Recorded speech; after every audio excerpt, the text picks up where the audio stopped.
অনেকেরই ধারণা যে হোমিওপ্যাথি ঔষধগুলো ধীরে ধীরে কাজ করে। তাই আজকে আমি এমন একটা রেমেডির কথা আপনাদের জানাবো যে রেমেডিটি খুব র্যাপিডলি মানে তাড়াতাড়ি কাজ করে এবং কিছু উগ্র প্রকৃতির রোগের জন্য ভীষণ ভালো কাজ করে। এই উগ্র প্রকৃতির রোগ মানে যে রোগ ব্যাধিগুলো হঠাৎ করে আসে, হঠাৎ ভূমিকম্পর মতো এসে রোগীকে ভীষণভাবে অসুবিধার সৃষ্টি করে, এই টাইপের রোগ ব্যাধিগুলো আসে আমাদের অ্যাকোনাইট ন্যাপের রোগীদের এই টাইপের রোগগুলো আসে। ঠিক তদ্রূপই এই রেমিডিটিরও রোগ ব্যাধিগুলো এরকম উগ্র প্রকৃতির রোগ ব্যাধি হঠাৎ এসে রোগীকে ভীষণ কষ্ট দেয়। তো এই রোগের ক্ষেত্রে এই রেমিডিটি ব্যবহার করলে খুব ভালো ফল পাওয়া যায়। তো আমি প্রথমে লিখে নিই রেমিডিটির নাম। রেমিডিটির নাম হচ্ছে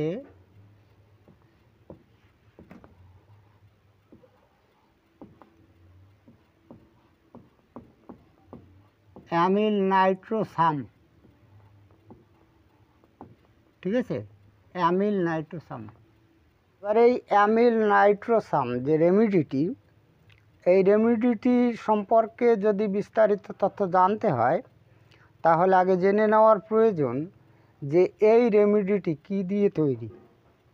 তো আপনাদের বোঝার সুবিধার জন্য দেখুন এই ছবিটিতে সাদা বর্ণের ওই লবণের মতো সাদা বা ওই চিনির মতো সাদা বা পাউডারের মতো সাদা যে পদার্থটি দেখানো হচ্ছে, এটা কিন্তু লবণও নয়, চিনিও নয়, পাউডারও নয়। এটা হচ্ছে একটা রাসায়নিক যৌগ, মানে বিভিন্ন রাসায়নিক পদার্থ দিয়ে এটা রাসায়নিকভাবে প্রস্তুত করা হয়েছে, তাই এটাকে রাসায়নিক যৌগ বলা হয়। এর নামটা হচ্ছে, এর নামটা লিখে দিই তাহলে বুঝতে সুবিধা হবে।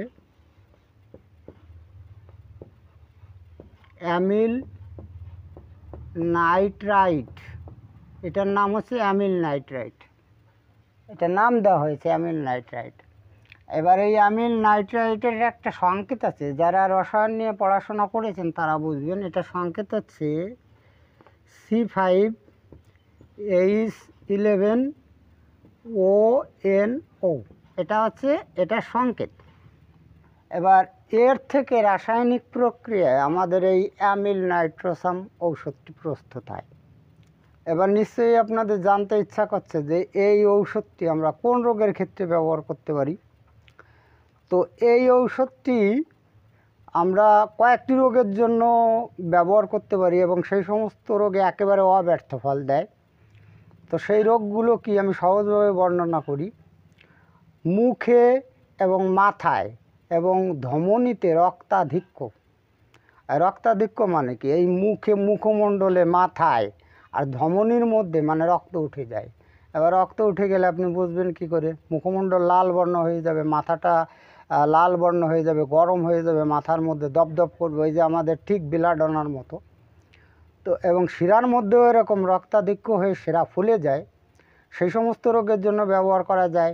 তারপরে হচ্ছে হাই তোলা, হিক্কা ওঠা, তারপরে ফুসফুসের রোগে, গলার রোগে, স্ত্রীর রোগে ইত্যাদি বিভিন্ন জটিল রোগে এই ঔষধটি সুফলের সাথে ব্যবহার করা হয়। এবার এই রেমিডিটিতে যে প্রধানতম লক্ষণগুলো রয়েছে, যদি তার ঔষধ চিত্র আমরা মনে মনে অঙ্কন করে নিই তাহলে সঠিক ঔষধ নির্বাচন করতে আমাদের সুবিধা হয়। আজকের ভিডিওতে ঔষধটির ড্রাগ পিকচার অঙ্কন করার জন্য এমন কিছু গুরুত্বপূর্ণ তথ্য আপনাদের সামনে ব্যাখ্যা করে শোনাবো, যাতে সঠিক ঔষধ নির্বাচনের মাধ্যমে রোগীকে আরোগ্য করা যায়। ভিডিওটি ভালো লাগলে লাইক, কমেন্ট, শেয়ার করবেন এবং আপনি যদি এই চ্যানেলে নতুন এসে থাকেন তাহলে চ্যানেলটিকে সাবস্ক্রাইব করে রাখবেন পরবর্তীতে নতুন ভিডিওর নোটিফিকেশন সবার আগে পাওয়ার জন্য। এবার আমাদের এই অ্যামিল নাইট্রোসামের 8টি প্রধানতম লক্ষণ আছে।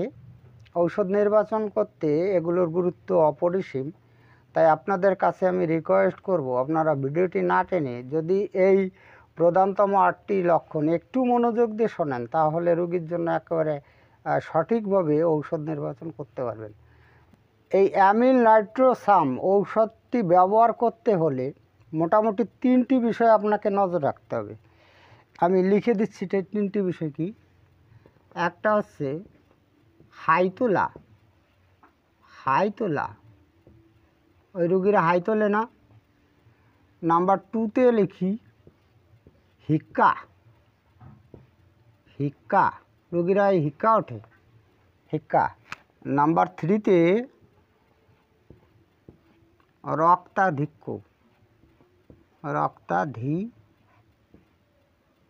কয় যে ফেলা, ঠিক আছে, রক্তাধিক্য। এই রক্তাধিক্য মানে হচ্ছে লাল বর্ণ হওয়া।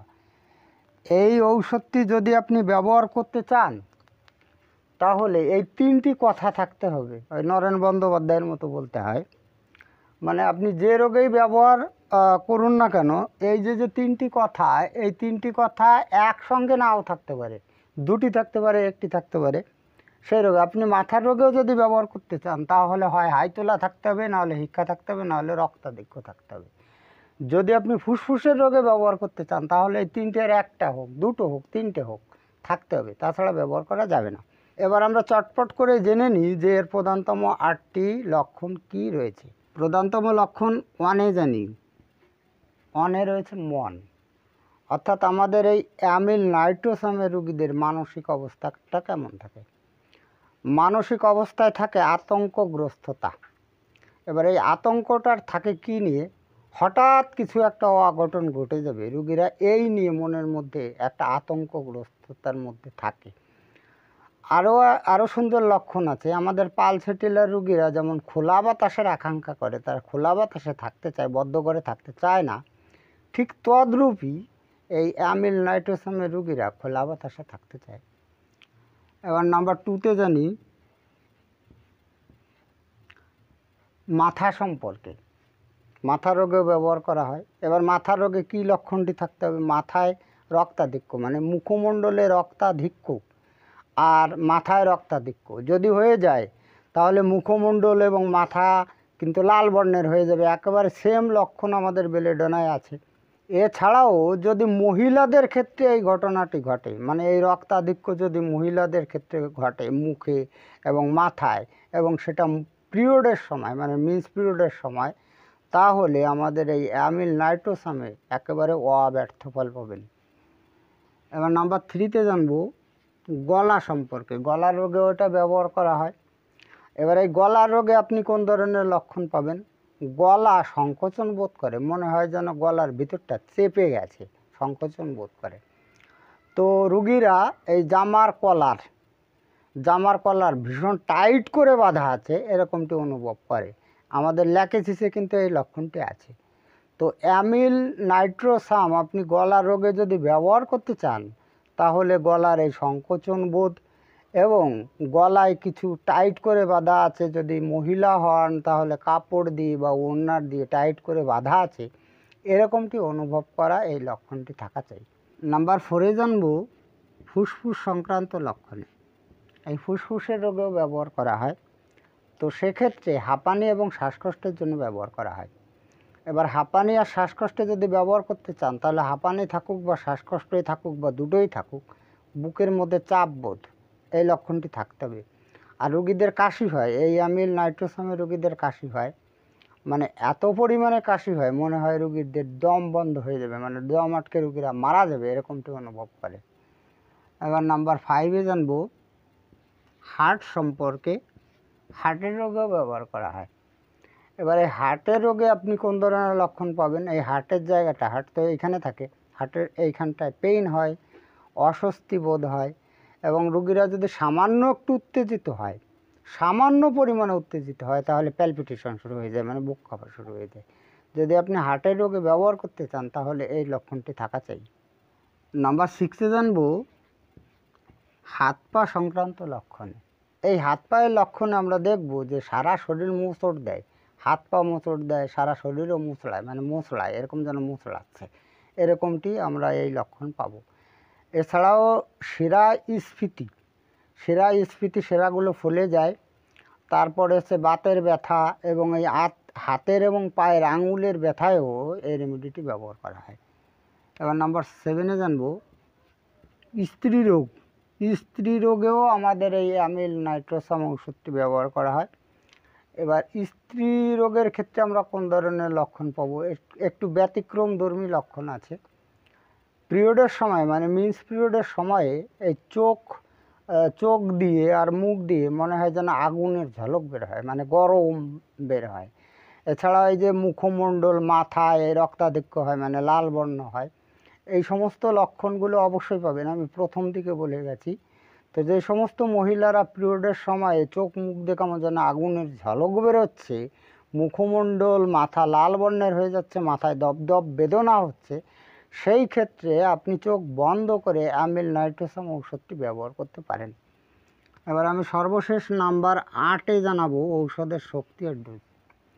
এই ঔষধটি সিক শক্তি বেশি ব্যবহার করা হয়, সিক শক্তি অধিক কার্যকরী। এবার সিক শক্তি যদি আপনি ব্যবহার করতে চান তাহলে সূক্ষ্ম মাত্রায় ডোজ বানিয়ে দিনে 3 বার ব্যবহার করতে পারেন। এবার সূক্ষ্ম মাত্রায় ডোজটা আপনি কিভাবে বানাবেন, আপনাকে হানিম্যানের নীতি অনুসারে 500 ml ড্রিঙ্কিং ওয়াটার নিতে হবে। এবার এই 500 ml ড্রিঙ্কিং ওয়াটারের মধ্যে কয়েক ফোঁটা আরএস দিয়ে নেবেন। তো তার মধ্যে এই অ্যামিল নাইট্রোসাম ঔষধের 1 ফোঁটা দিতে হবে, 1 ড্রপ, ঠিক আছে। এবার 1 ফোঁটা দেওয়ার পরে এই 3টে ভালো করে ঝেঁকে মিশিয়ে নিতে হবে। এখান থেকে চা চামচের 2 চামচ করে যদি আপনি প্রতিবারে খাওয়ান তাহলে কিন্তু সূক্ষ্ম মাত্রা ডোজ হয়ে যাবে। তাছাড়া এই যে 500 ml যে বোতলটি, আমাদের পাউন্ডের বোতল পাওয়া যায়, কাচের বোতল, তো এই বোতলটির যে মুটকিটা থাকে সেই মুটকি 2 মুটকিও যদি সেবন করান তাহলেও কিন্তু সূক্ষ্ম মাত্রায় ডোজ হয়ে যাবে। যাই হোক, আজকে এই পর্যন্তই। খুব তাড়াতাড়ি ফিরে আসবো নতুন গুরুত্বপূর্ণ বিষয়বস্তুর ভিডিও নিয়ে। দেখা হচ্ছে নেক্সট ভিডিওতে। ততক্ষণ আপনারা ভালো ও সুস্থ থাকুন। জয় হ্যানিম্যান, জয় হোমিওপ্যাথি।